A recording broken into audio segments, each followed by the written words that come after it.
1944. World War II was reaching its dramatic climax. Rocket ships firing, aircraft flying overhead. As the Allies waged total war to liberate occupied Europe. This was a war in which all sides were learning as they went. From the beaches of Normandy... The water was full of blood. The water was bright red. ...to the forests of Germany. Ich sehe dort heute noch die ganzen Toten liegen. Both sides deployed weapons of ever greater power and sophistication. And this tank suddenly gives the American a real big advantage. It's a very effective beast. This is the story of the Western Allies' final campaign, told by the men on both sides who were there. You did what you did. You fire and you maneuver. He was my brother.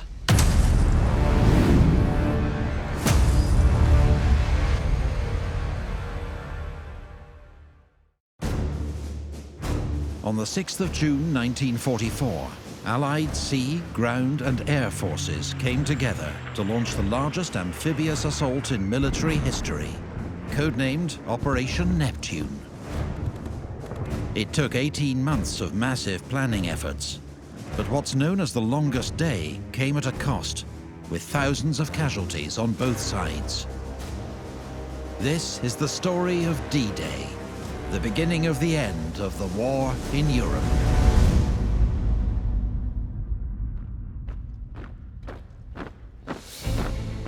By 1944, Nazi Germany had dominated most of Europe for over 4 years.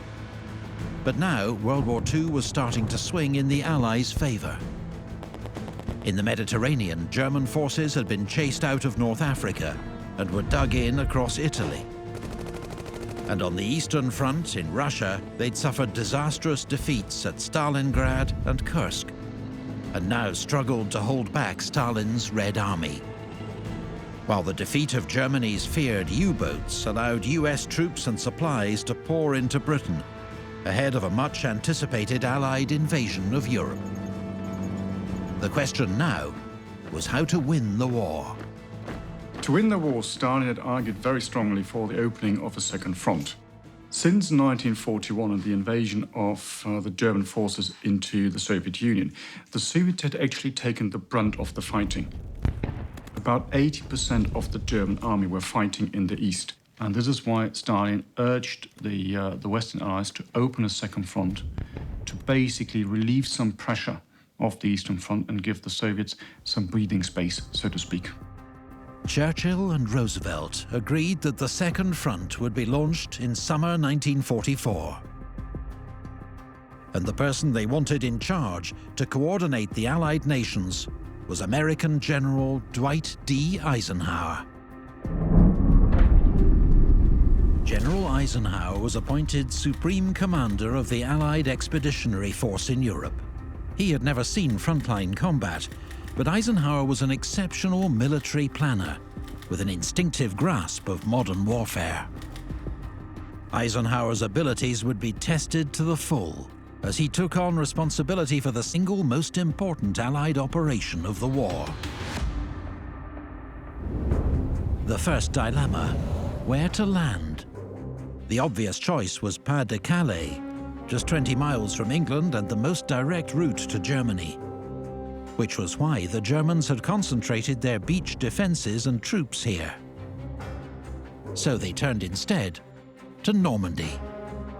If the Allies could establish a foothold in Normandy, they could then build up their forces and launch a breakout operation, liberating Paris and beginning the advance on Germany itself. The invasion would hinge on the success of the first 24 hours, known as D-Day. Ground troops would be drawn from the 21st Army Group, commanded by British General Bernard Montgomery.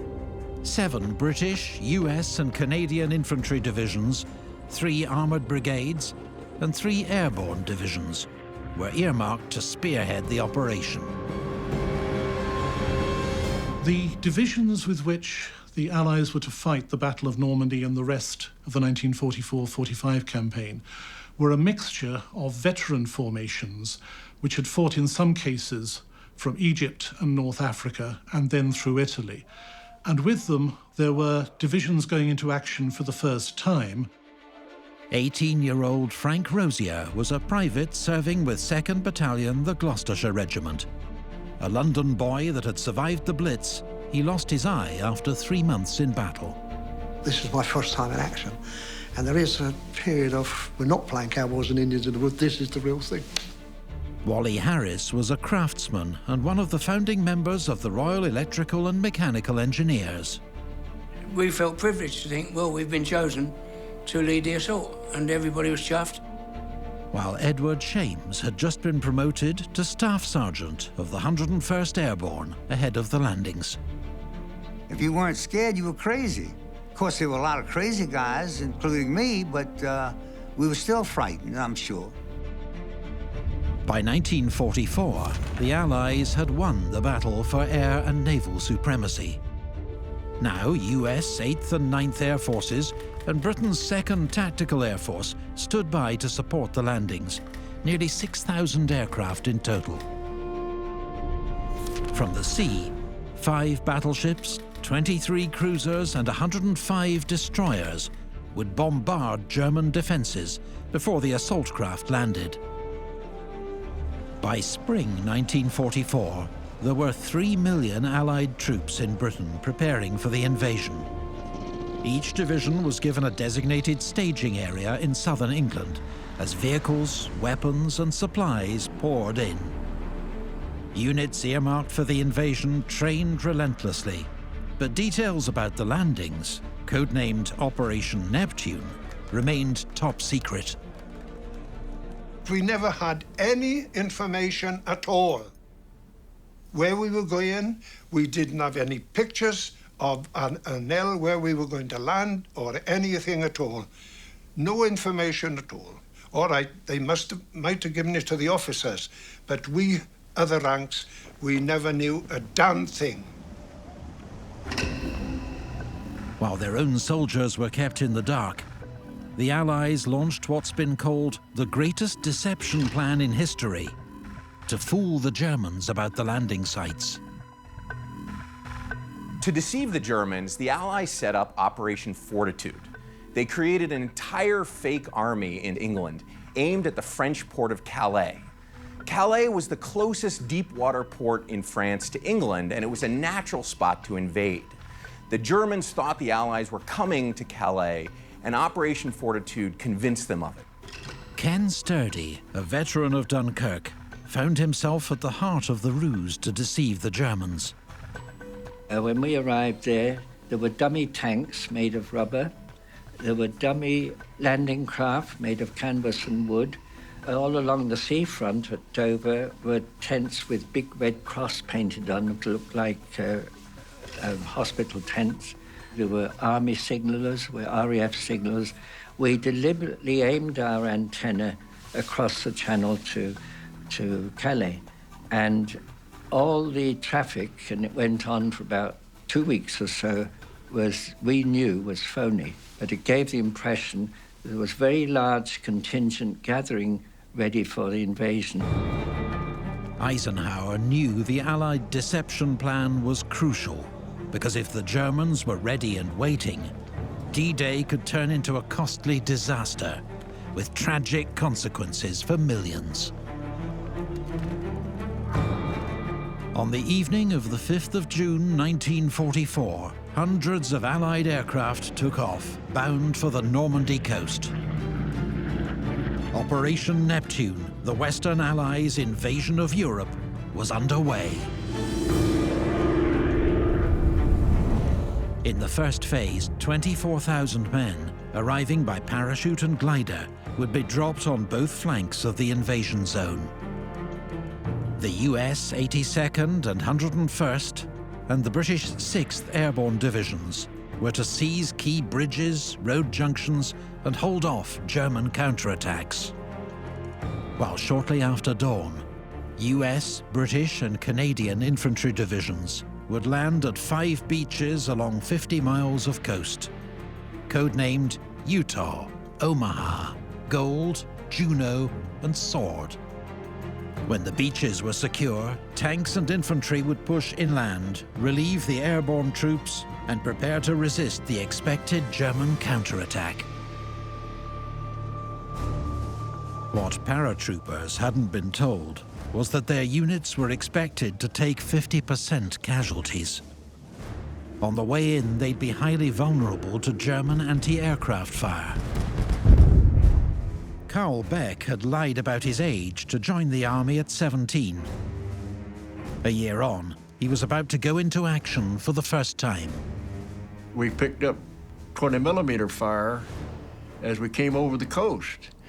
You're at 800 feet above ground line, and that 20mm fire is vicious.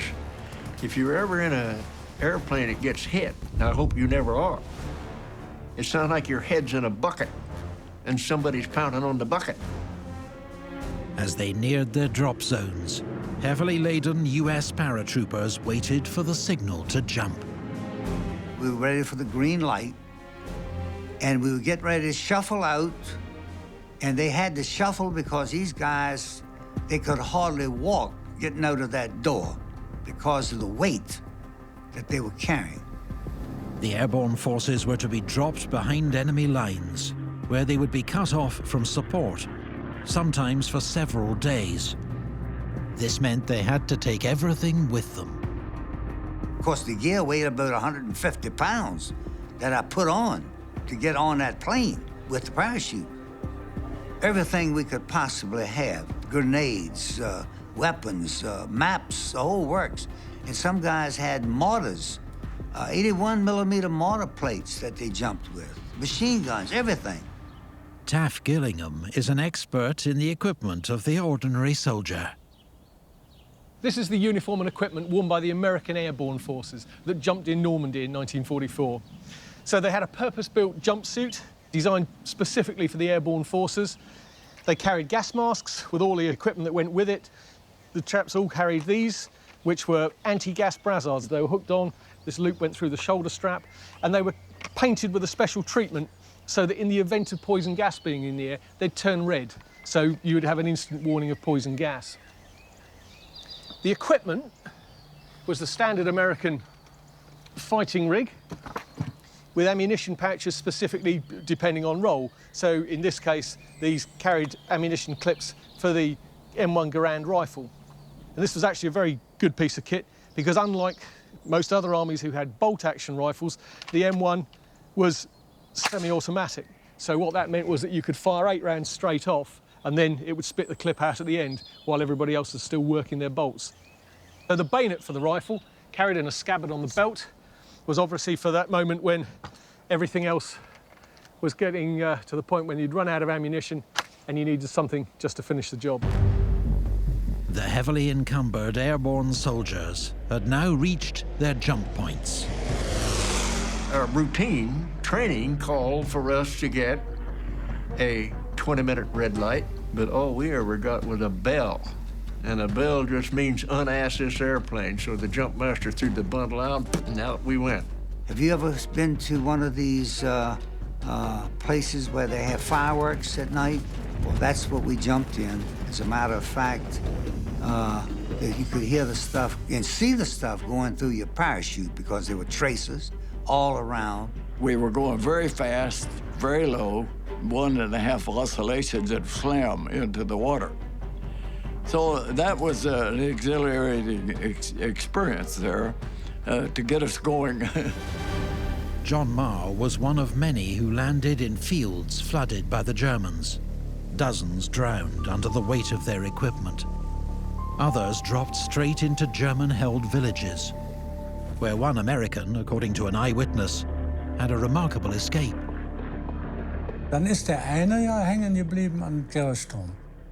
Und er hat sich dort gestellt und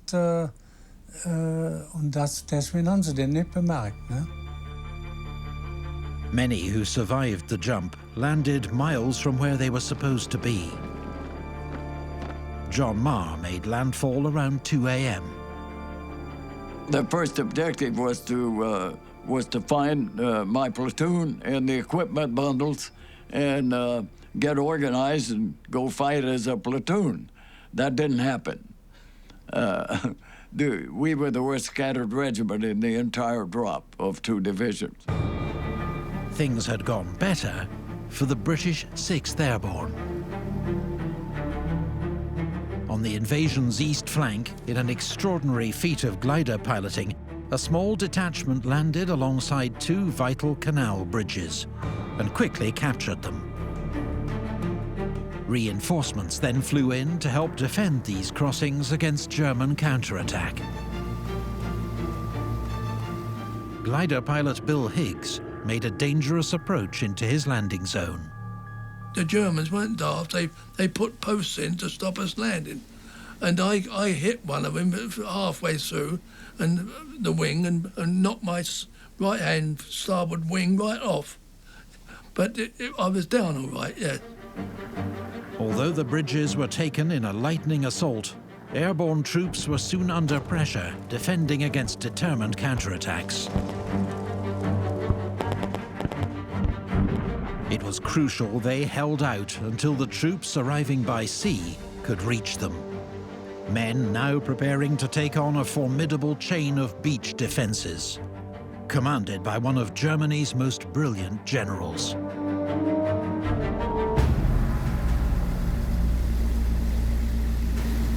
In the early hours of the 6th of June 1944, a furious aerial bombardment hammered the coast of northern France. 5 Kilometer von Valognes weg. Da war dann inzwischen hell geworden und da sagte ich auf einmal, ach, guck mal da oben, was ist das dann? Da sahen wir Himmel und Flugzeuge kommen. Und auf einmal war an den Flugzeugen alles so kleine Stäbchen fielen da runter. Und da sag ich, was ist das dann? Ja, sagt einer, das ist ein Bombenteppich. Und dann haben wir das beobachten können, wie das ganze Valognes da zusammengehauen wurde. Meanwhile, a vast Allied armada of more than 6,000 ships of all sizes was approaching the Normandy coast. You could see the outline of the French coast, and I'm saying, my God, there's France. Wow, we're gonna be there, we're gonna go in. It was pretty damned exciting, I say.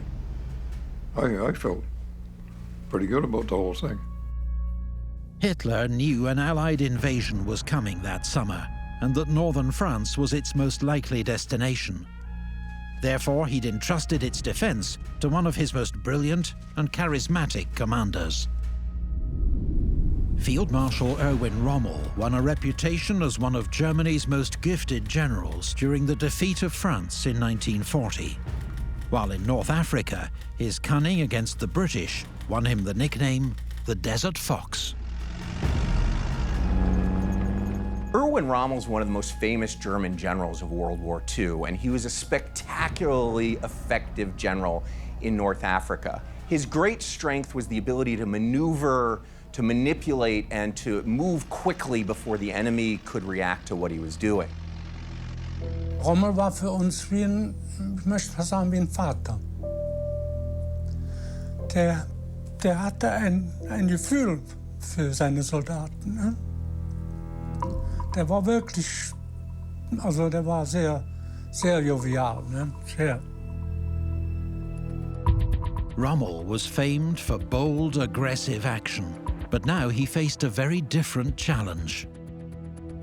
With 2/3 of Germany's army on the Eastern Front, Rommel had to hold the Channel coast with 35 divisions, just 6 of which were in the vicinity of the Allied landing zone, 5 infantry divisions and the 21st Panzer Division.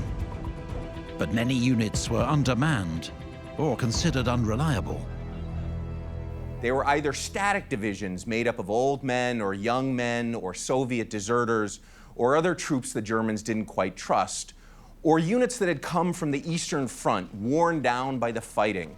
Normandy was their rest and recuperation. These units had one advantage, the so-called Atlantic Wall, a chain of coastal defences stretching in theory 2,000 miles from Norway to Spain.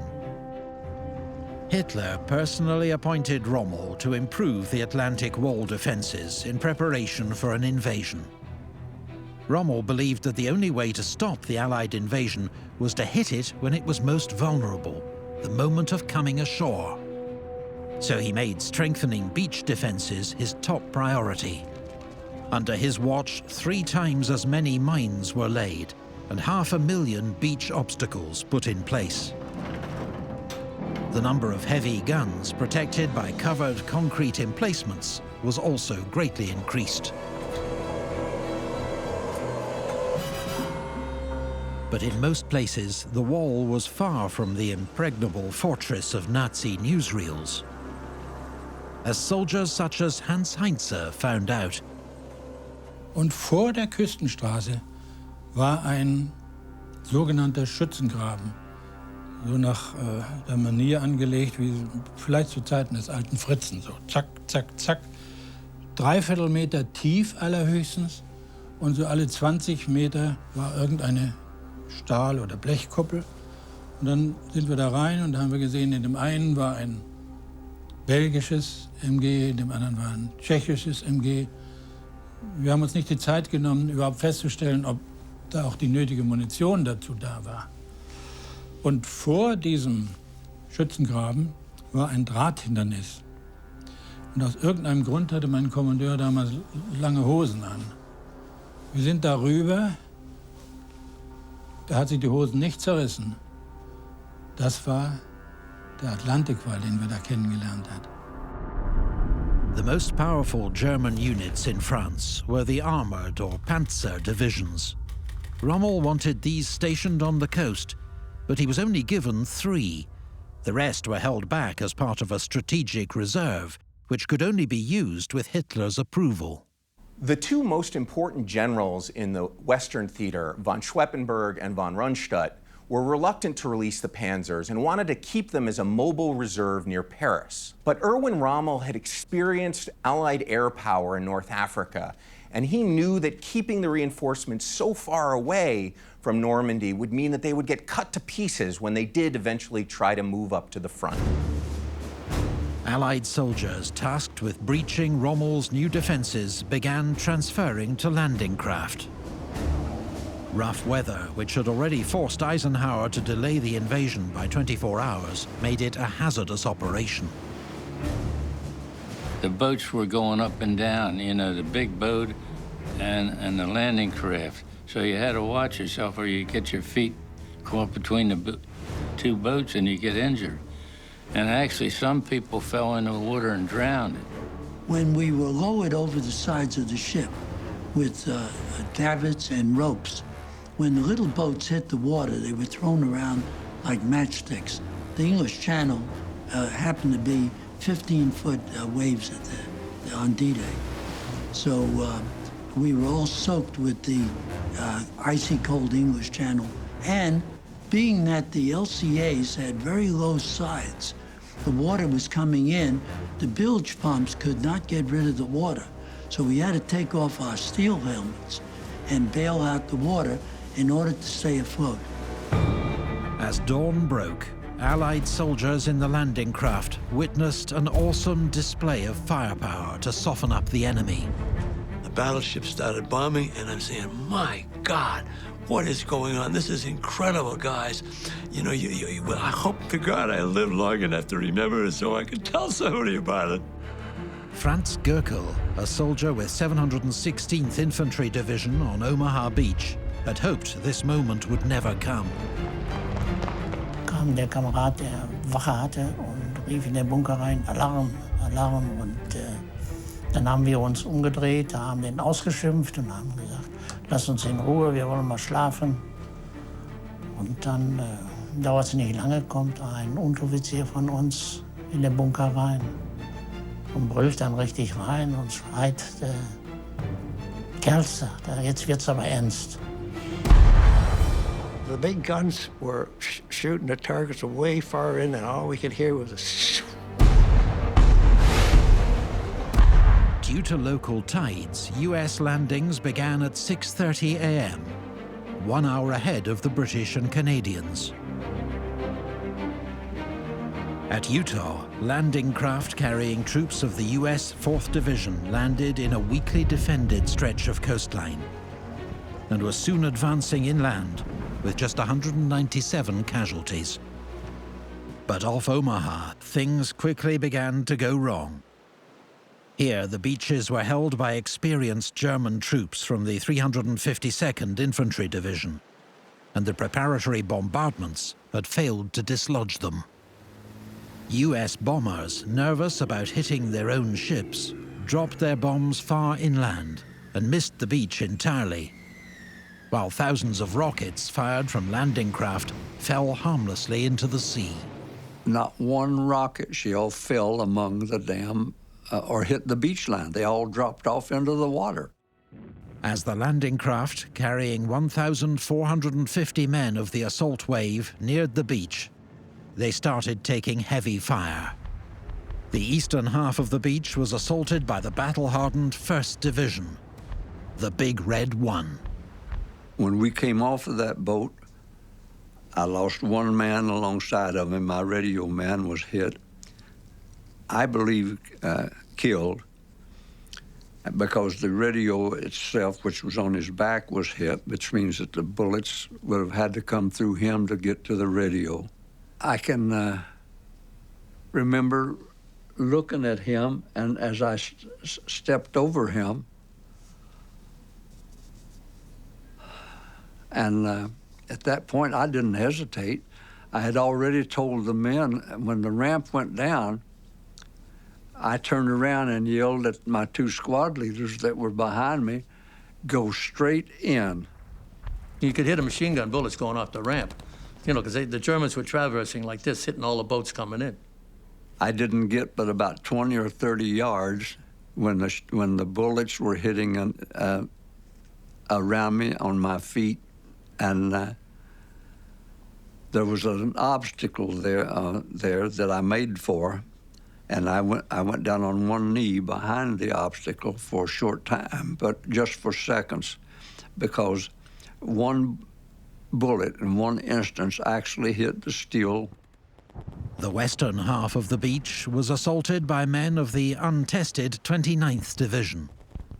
I was the 5th man on the left side of our little craft, behind Clarice Riggs of Pennsylvania, and he was gunned down on the ramp and went face down into the water. And I dove in behind him, and I was neck deep in bloody red water with my rifle over my head. The Jerry's just opened up. They knew we were going to be there. They were waiting for us. And in effect, A Company and part of B Company were massacred right on the beach. There was nothing left of them. Das waren ganz arme Kerls da unten, die Ersten. Die Ersten sind noch fast gar nicht, da ist fast gar keiner von durchgekommen. Überhaupt nicht, möchte man sagen. Da waren unsere Waffen, die waren ja noch alle in Ordnung, ne? Don McCarthy's landing craft was swamped before it made the beach. He and his comrades had to swim for it. When I went in the water, I went down head first in the water, but the air that was in the helmet pulled me back up top. I got my CO belt, I got rid of everything. All I've got on is my little 29th Division jacket, that's it. The combat jacket is gone, the rifle is gone, my camera's gone. I'm saying, son of a gun, my dad will kill me because I lost the camera. And I said, God, please, please, please, get me off this beach and I'll do anything you want in my whole life if you just do this for me now. And the smoke came over. That was the miracle. As GIs struggled to survive the first moments of the assault on Omaha Beach, they were desperately counting on tank support in the form of specially modified Sherman tanks.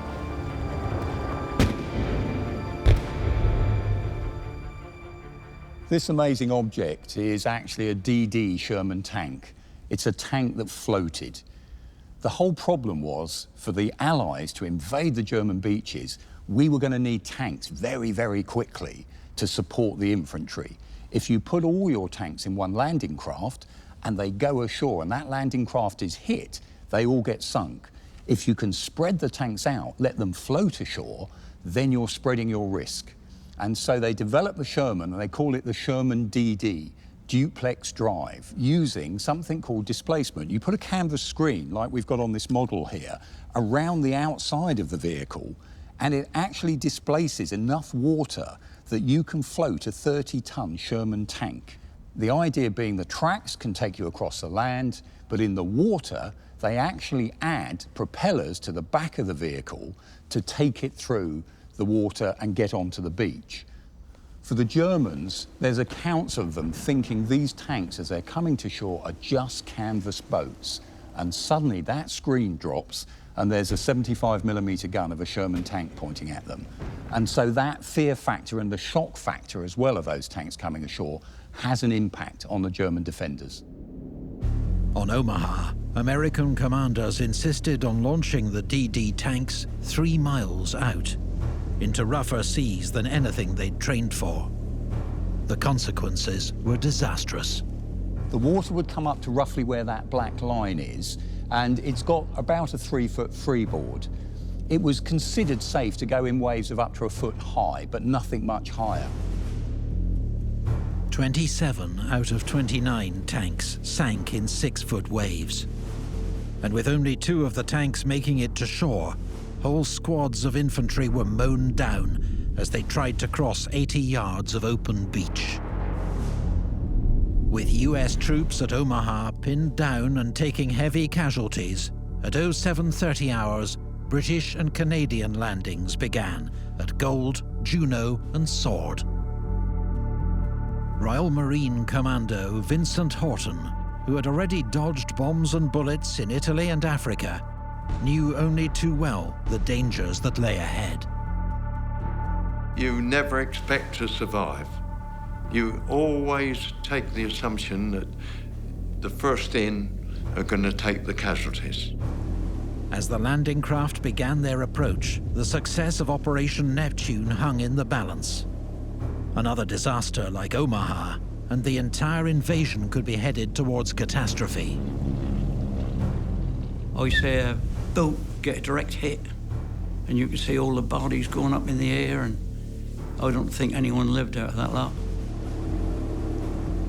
As the first wave of British and Canadian soldiers approached the shores of Normandy, they ran a gauntlet of artillery fire, beach obstacles, and anti-tank mines. My craft hit an obstacle out in the water, and it blew the whole front of the landing craft up in the air, and I was towards the back, thank God. There was nothing but water pouring in, and guys up in the front, they were all done for. That was it for them. They were game over. British and Canadian troops thrown into the sea were encumbered not just by kit, but by their uniforms. The soldiers all had this rough, hairy serge battle dress uniform, very hard-wearing wool. It was virtually waterproof in a rainstorm. Obviously, if you waded ashore, you'd be soaking wet, but the whole thing was great because it dried off as you moved around. You heated it up from the inside out. For D-Day itself, some of the troops were issued with what was called the 1942 battle jerkin. The intention of the designer was to have a one-piece garment that the soldiers could literally carry everything in one piece of kit. Every soldier was wearing this very, very simple life belt, which was worn around the neck and tied around the waist, and they would then have the thing half inflated so that it already had a bit of air in, and if when you came off the landing craft you're in deep water and you got in trouble, you could then eject your fighting equipment and inflate this to actually keep you afloat until you managed to get ashore. But many men made a basic error with fatal consequences. Their life-saving apparatus, which they had round them, was quite often around their waist instead of being under their armpits. And because of the weight of their packs and ammunition and things they carried, sometimes they got in deep water and they would just turn over and drown. Troops that made it to the beach were under strict orders to keep moving. If you join, particularly an infantry unit, 30, 40 of you in a platoon, you're brothers. You are friends, you are brothers, and if one of you gets hit, your instinct is to help, but your orders were to run on and leave him. It's quite a tough thing to do, to leave your friend laying there. The scenes on Omaha are synonymous with the Normandy landings. But in contrast, many British and Canadian units faced much lighter defences and were able to get ashore relatively unscathed. Crucially, unlike at Omaha, many DD tanks made it to shore. We launched into shallow-ish water. When we went off the ramp, the screen was fully up, you see. And so we were going through, avoiding the hedgehogs, which were these iron stanchions with a 75 mm German shell on the top, or a mine. And so we had to weave our way through those, motoring along on the bottom. Like the DD, other specialized tanks were used to bust through German beach defenses. Amongst them, the Crab. This is the Sherman Crab, and the idea here is on the front of a standard Sherman tank, these boom arms have been led forward with a drum on. The drum rotates at about 142 revolutions a minute, and it spins metal chains. There's 43 of them here, and they beat the ground and blow up mines ahead of the vehicle as it goes forward. When they landed, everybody was doing their own thing. The beach master was trying to set up his post to control the beach. The flail tank was getting on with getting rid of the mines, and the stretcher bearers were picking up the dead. Everybody had a little job to do, and that was the marvelous thing. Meanwhile, at Omaha, survivors of the first two waves were still pinned down on the beach. One problem was that most of their equipment was at the bottom of the sea. They lost guns, they lost equipment, they lost Bangalore torpedoes, which was one of the biggest losses. Because without Bangalore torpedoes, we couldn't get through the barbed wire. A Bangalore torpedo was a 5-foot section of pipe filled with TNT that could be screwed to another section to create a pole. This could then be pushed under barbed wire to blow a path through.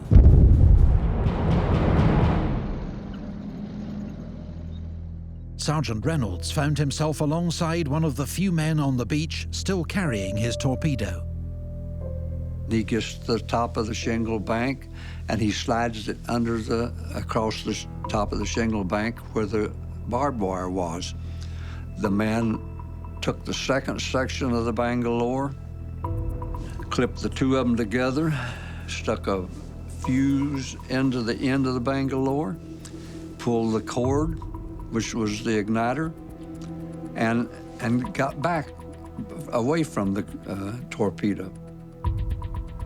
And after 5 seconds, it didn't go off.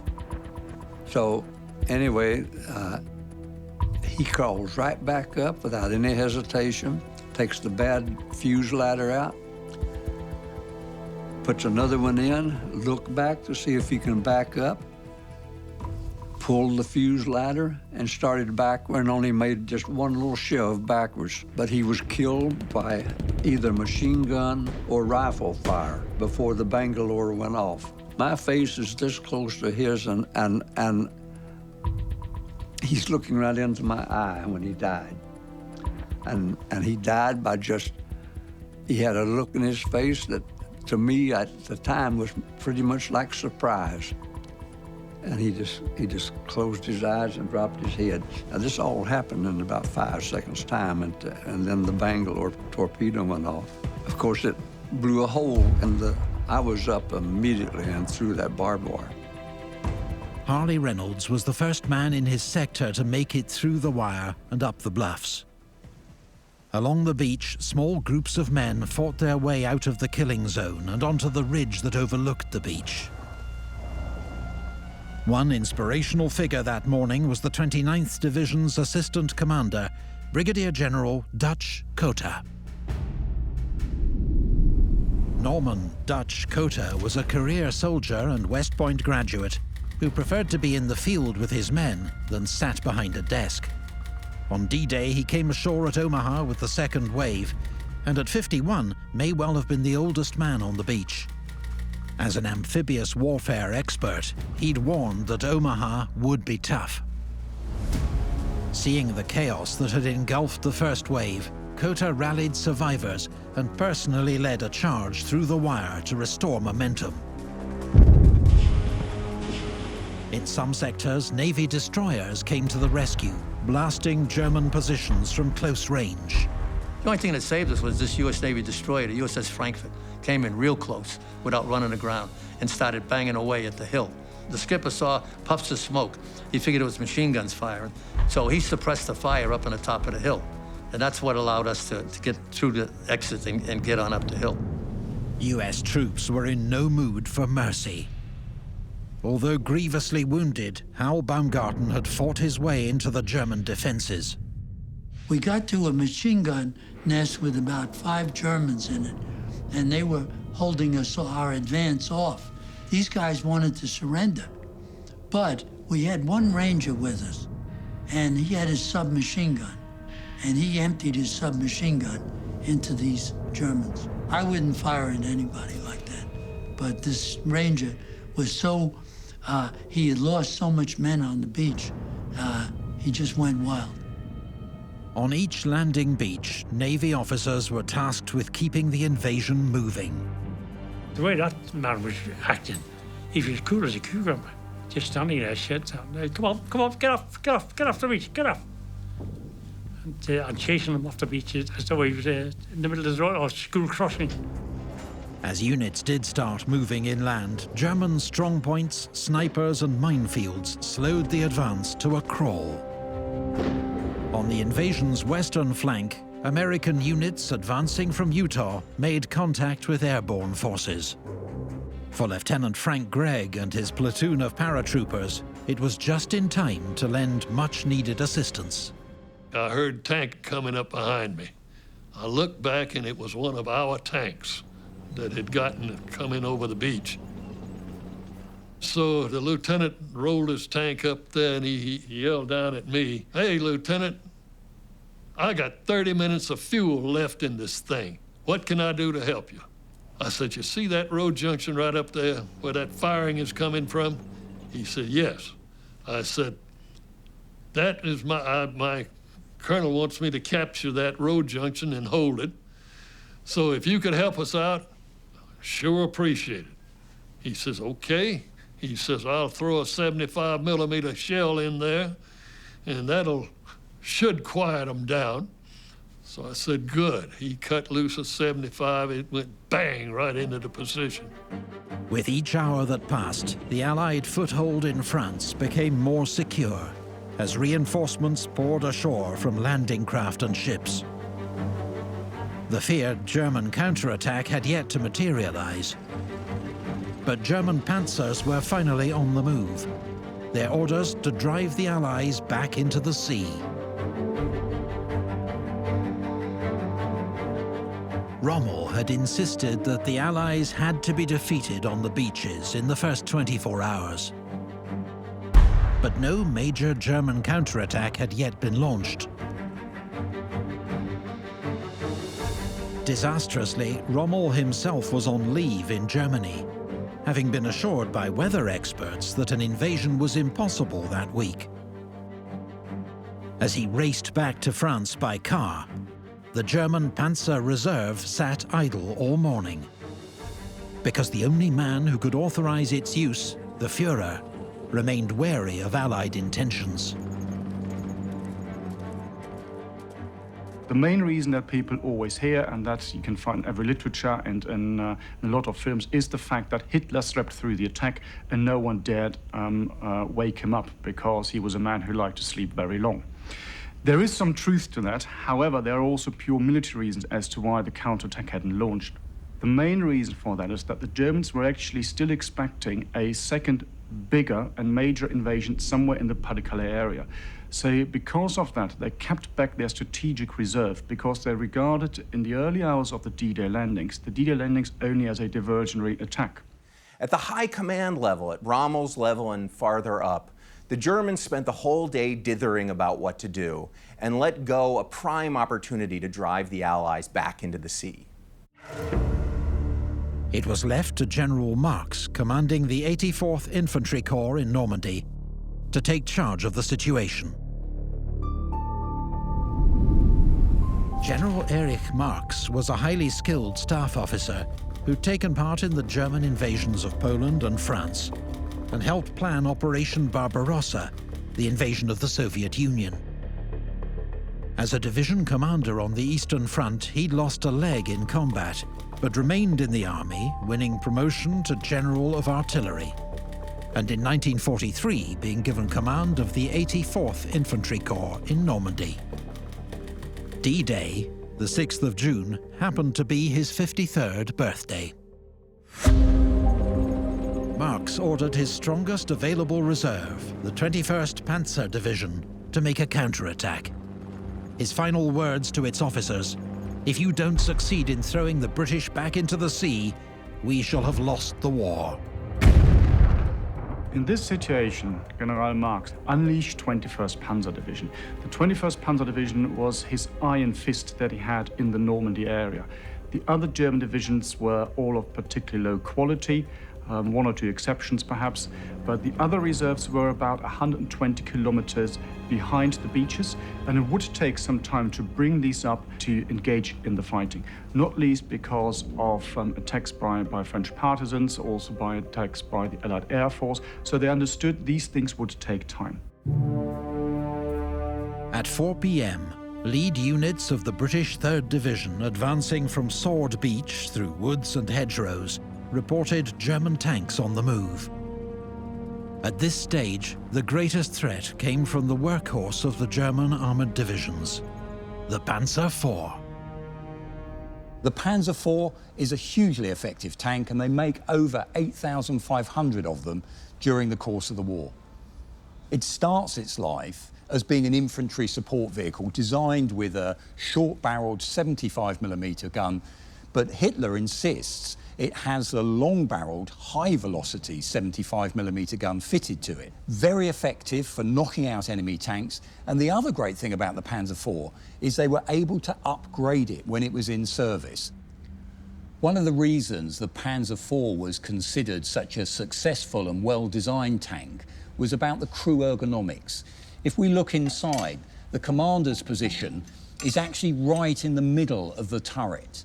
And he's actually got an eye line on one side to his loader, who's loading that 75mm gun, and on the other side to the gunner, who's actually doing the aiming and firing of the gun.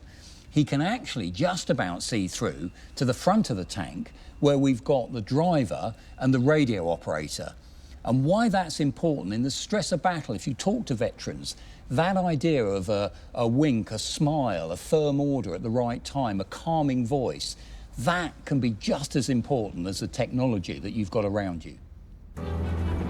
The 21st Panzer Division launched its attack, but quickly ran into heavy fire from British tanks and anti-tank guns.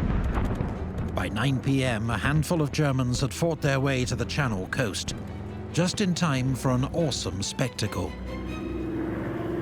A vast air armada approaching from the sea, 250 Dakotas, towing as many gliders.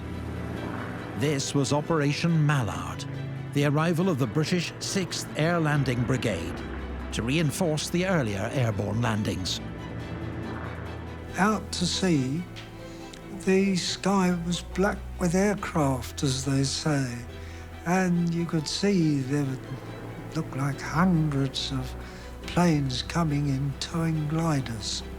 And as we set off, the gliders started coming down. A couple of them would burst through this hedge at the side of the right-hand side of the road. As gliders began landing behind them, the German units retreated back towards Caen to avoid being cut off. As D-Day came to an end, exhausted frontline troops slept where they could, in scraped trenches or alongside their vehicles. It was a strange first night on D-Day because we didn't attack anybody and nobody attacked us, at least in my case. I say to myself, son of a gun, we actually made it. And I'm thinking to myself, hey, Mom and Dad, I'm really in France. I'm here. I made it. We finished flailing in that field, and we just rolled up in our blankets and went to sleep. By the end of D-Day, the Allies had gained a vital foothold on the French coast, though they had failed to reach several key objectives, including the city of Caen. But crucially, 160,000 British, Canadian and US troops were safely ashore, and in the days to come, that figure doubled. Over 5 days, more than 54,000 vehicles and 100,000 tons of supplies were also landed. But the human cost was high. It's been estimated that on that first day, there were around 3,000 British and Canadian casualties, and 6,500 American, about half of them at Omaha Beach. The number of German losses is unknown, but it's estimated that there were between 4,000 and 9,000 German casualties on that fateful day. Though the Allies were short of their objectives, it was clear that Operation Neptune had been an overwhelming success.